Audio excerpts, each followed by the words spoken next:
Paolo Avellino aminadong napapasaya ni Kim Chiu. Aminado ang aktor na si Paolo Avellino na napapasaya siya ng aktres na si Kim Chiu. Sa panayam ni ABS-CBN showbiz reporter MJ Felipe kina Paolo at Kim, na itanong kung paano naiiba ang aktres sa mga nakatrabaho niya. Sa dami ng mga nakatrabaho mo, paano naiba si Kim? Tanong ni MJ. Si Kim, ano siya? Parang I think I said this a few days ago in one interview. Kim is, her mood sets the mood of the set. So, if she's happy, the whole set is happy.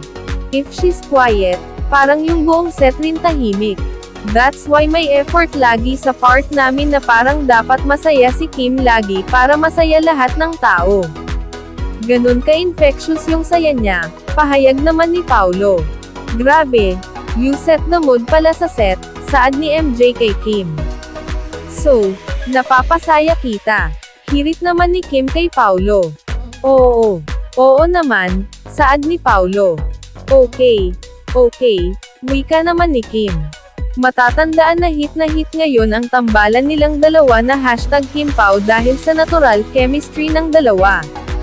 Ngayon nga, nagsimula na ang Korean adaptation series nilang, What's Wrong with Secretary Kim, na dinumog agad sa unang stream nito sa Viu.